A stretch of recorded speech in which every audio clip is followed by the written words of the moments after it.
आज के एपिसोड की शुरुआत में अनुपमा दिग्विजय से कहती है, प्रेम मेरा फोन नहीं उठा रहा। सर, प्रेम जितने गुस्से में यहाँ से गया था, वह अब मेरी राही पर और भी ज्यादा गुस्सा करेगा। पता नहीं अब मेरी बच्ची का क्या हाल होगा। दूसरी तरफ राही कह रही होती है, मैं क्या करूं प्रेम, सब कुछ तो तुमने ही कर दिया। अपने हिस्से की बात और हमारी जिंदगी का फैसला तुम पहले ही कर चुके हो। अब बताओ, मेरे पास कहने के लिए बचा ही क्या है। अगर मुझे तुम्हें छोड़कर जाना होता तो मैं तुम्हारे साथ घर क्यों आती। सब कुछ जानने के बाद भी मैं यही हूं, हमारे कमरे में, क्योंकि मैं तुमसे बहुत प्यार करती हूं, अपने गुस्से से भी ज्यादा। ठीक है, अगर तुम फिर भी मुझे खुद से दूर भेजना चाहते हो तो मैं चली जाऊंगी, लेकिन तुम्हें छोड़कर नहीं, इस दुनिया को छोड़कर चली जाऊंगी। यह सुनकर प्रेम हैरान रह जाता है। जैसे ही राही वहां से जाने लगती है, प्रेम उसे रोक लेता है। तभी प्रेम के फोन पर कॉल आती है। वह फोन उठाकर पूछता है, कौन। दूसरी तरफ से अनुपमा कहती है, मैं अनुपमा जोशी। प्रेम गुस्से में पूछता है, फोन क्यों किया। अनुपमा कहती है, तुमसे मिलना है। प्रेम कहता है, मैं आपसे क्यों मिलूं। अनुपमा जवाब देती है, क्योंकि कुछ जवाबों पर मेरा भी हक है और मैं तुमसे पूछ नहीं रही, बता रही हूं कि मुझे तुमसे मिलना है। प्रेम पूछता है, कहाँ और कितने बजे। अनुपमा कहती है, जगह और समय मैं तुम्हें मैसेज कर दूंगी, तुम पहुंच जाना। प्रेम कहता है, मैं जरूर आऊंगा। इसके बाद प्रेम फोन काट देता है। राही परेशान हो जाती है और सोचती है, पता नहीं अब मम्मी क्या करने वाली हैं, अब क्या होगा। दूसरी तरफ दिग्विजय भी यही सोच रहा होता है कि पता नहीं प्रेम अब अनुपमा से कैसे बात करेगा और क्या करेगा। वहीं दूसरी तरफ प्रेरणा कमरे को सजा रही होती है। तभी अंश वहां आता है। प्रेरणा उससे कहती है, तुम इतनी जल्दी कैसे आ गए, अभी तो मैंने कमरा भी ठीक से नहीं सजाया है, तुम बाद में आना। अंश कहता है, तुम इतनी टेंशन क्यों ले रही हो, मैं तुम्हारी मदद कर देता हूँ। प्रेरणा कहती है, तुम क्यों करोगे, ये तुम्हारा काम नहीं है, प्लीज तुम जाओ। अंश जवाब देता है, ये काम तुम्हारा भी तो नहीं है। प्रेरणा कहती है, हाँ नहीं है, लेकिन किसी और को इसकी याद क्यों नहीं है। मैं कोई बड़ी शादी नहीं चाहती थी, बस एक छोटा सा शादी का फंक्शन चाहती थी, लेकिन वह भी खराब हो गया। यह कहते कहते प्रेरणा भावुक हो जाती है।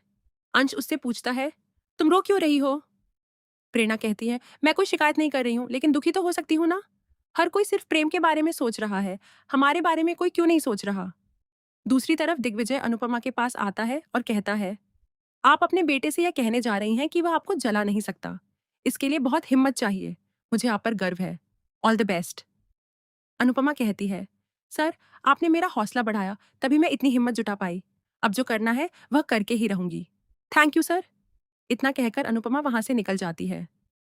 दूसरी तरफ प्रेरणा कह रही होती है, बाकी सबको छोड़ो, लेकिन किंजल, बा और अनुपमा को तो हमें याद कर लेना चाहिए था ना। अंश कहता है, मैं समझ सकता हूं प्रेरणा, लेकिन अब इन सब बातों का क्या फायदा। प्रेरणा कहती है, फायदा यह है कि वो हमें भूल गए हैं और मैं उन्हें यह बात याद दिलाऊंगी। हम उनकी बहुत इज्जत करते हैं, लेकिन उन्हें भी हमारी भावनाओं की इज्जत करनी चाहिए, और यह बात मैं उन्हें खुद समझाऊंगी। अंश, तुम बीच में बिल्कुल नहीं बोलोगे। हमेशा मैंने हर चीज खुद की है, कभी किसी की मदद नहीं ली, लेकिन इस बार मेरे साथ मेरा परिवार है। प्रेरणा आगे कहती है, मैं चाहती हूं कि प्रेम, राही या किसी और के व्यवहार की वजह से हमारा परिवार परेशान ना हो, वरना तुम और मैं भी अनु माँ की तरह पूरी जिंदगी सबको संभालते रह जाएंगे। मैं तुम्हारे लिए और पूरे परिवार के लिए हमेशा खड़ी रहूंगी। यह सुनकर अंश प्रेरणा को गले लगा लेता है और कहता है, आई लव यू। इसके बाद एक तरफ से अनुपमा और दूसरी तरफ से प्रेम सड़क पर एक दूसरे की ओर आते हैं। प्रेम अनुपमा को डायरी देता है। अनुपमा कहती है, अगर मुझे डायरी चाहिए होती तो मैं किसी से मंगवा लेती। प्रेम गुस्से में कहता है, तो आप मुझे और बेइज्जत करने आई हैं। अनुपमा जवाब देती है, वो काम तो आजकल तुम खुद ही कर रहे हो। प्रेम कहता है, अब समझा, आप मुझे थप्पड़ मारने आई होंगी, जैसे आपके दोस्त दिग्विजय ने मुझे थप्पड़ मारा था। लीजिए, इस गाल पर आप भी मार दीजिए। फिर प्रेम कहता है, क्या हुआ, थप्पड़ भी नहीं मारना तो फिर यहाँ क्यों आई हैं। अनुपमा शांत होकर कहती है, मैं तुमसे कुछ सवाल पूछने आई हूं। जो होठों की हंसी था, वो आंखों का आंसू कैसे बन गया। जो जख्मों पर मरहम लगाया करता था, वो दिल पर घाव कैसे देने लगा। जो माँ का सबसे लाडला बेटा था, वो अपनी ही माँ का दुश्मन कैसे बन गया। दूसरी तरफ राही परेशान बैठी होती है। तभी श्रद्धि उसके पास दवाई लेकर आती है और कहती है, दवाई ले लो। राही कहती है, जो दर्द आपने मुझे दिया है उसकी कोई दवाई नहीं है। आपने मेरे प्रेम को चोर बना दिया। इधर अनुपमा प्रेम से कहती है, जो इतना सच्चा था कि कभी किसी की नजर तक नहीं चुराता था, वो आज डायरी चुराने लगा। नफरत ने तुम्हें क्या से क्या बना दिया। और ये सब कौन अपने साथ लेकर जाने वाला है? ये डायरी, ये रेसिपी, ये हुनर, ये सब तो तुम्हारा ही था और तुम ही इसके असली हकदार हो। इसके बाद अनुपमा प्रेम से पूछती है, जिस इंसान का कद इतना ऊंचा था, उसे आज इस तरह गिरते हुए देखकर मुझे बहुत दुख हो रहा है। आखिर इसकी वजह क्या है? यह सब करने के बाद कोई खुद को आईने में कैसे देख सकता है? प्रेम तंज कसते हुए कहता है, जैसे आप खुद को देख लेती हैं। आपके कुकिंग के हुनर का तो पता नहीं, लेकिन बेशर्मी का जो हुनर लोगों को दिखाई देता है, उसे मैं जरूर आगे लेकर जाऊंगा। दूसरी तरफ श्रद्धि कहती है, चिल्लाओ मत, चिल्लाने से तुम्हारा तनाव और बढ़ जाएगा। राही कहती है, प्लीज बात मत घुमाइए। श्रद्धि जी, आपने प्रेम से ऐसा क्यों करवाया?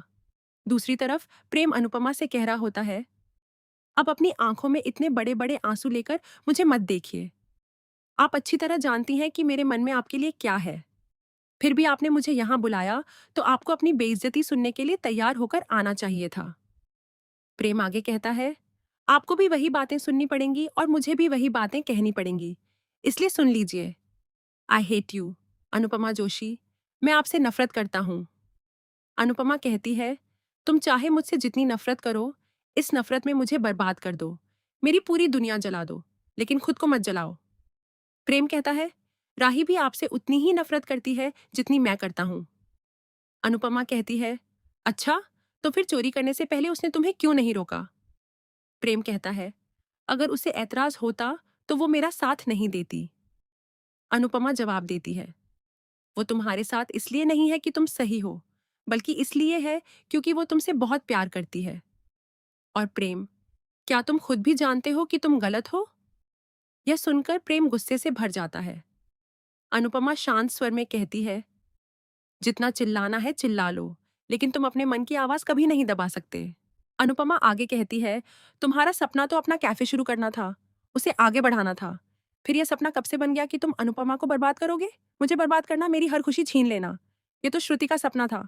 अब एक बार खुद से पूछो कि तुम किसका सपना पूरा कर रहे हो, अपना या श्रुति का? दूसरी तरफ श्रुति राही से कहती है, तुम मुझे गलत समझ रही हो, मैं तुमसे बहुत प्यार करती हूँ। तुम नहीं जानती कि मैं कितनी चाहती हूँ कि तुम दोनों मिलकर इस कैफे को चलाओ और प्रेम जीत जाए। राही कहती है, आप समझ ही नहीं रही हैं, अपनी जीत और किसी दूसरे की हार में बहुत फर्क होता है। और जब से आपने उनके कैफे के सामने अनुज कैफे खोला है, तब से हम लगातार उनके साथ गलत करते आ रहे हैं। दूसरी तरफ प्रेम कहता है, राही मेरी पत्नी है, मैं उसे संभाल लूंगा। बाहर वालों को मेरी पत्नी के बारे में सोचने की कोई जरूरत नहीं है।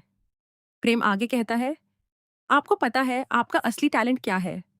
जो लोग आपके पास होते हैं उन्हें खुद से दूर कर देना, और जो आपसे प्यार करते हैं उन्हें आपसे नफरत करने पर मजबूर कर देना, जैसे मैं और राही। आपकी अपनी बेटी भी आपसे नफरत करती है और हमेशा करती रहेगी। और दूसरी बात, मुझे जो भी करना पड़ेगा मैं करूंगा, लेकिन यह प्रतियोगिता मैं ही जीतूंगा। अनुपमा आत्मविश्वास से कहती है, तुम्हें जो करना है करो, लेकिन यह अनुपमा जोशी इस प्रतियोगिता में जरूर पहुंचेगी और तुम्हें यह भी बताएगी कि सिर्फ जिंदगी में ही नहीं, बल्कि कुकिंग में भी मैं तुम्हारी माँ हूँ। यह सुनकर प्रेम हैरान रह जाता है। इसके बाद अनुपमा वहां से चली जाती है और इसी के साथ आज का एपिसोड खत्म हो जाता है। अगले एपिसोड में दिखाया जाता है कि प्रेम राही से कहता है, अगर तुम मेरी नहीं हो सकती तो चली जाओ, मेरे घर से निकल जाओ।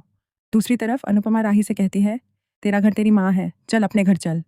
राही भावुक होकर कहती है, वो आपका अपना घर नहीं है मम्मी, एक औरत का कोई अपना घर नहीं होता।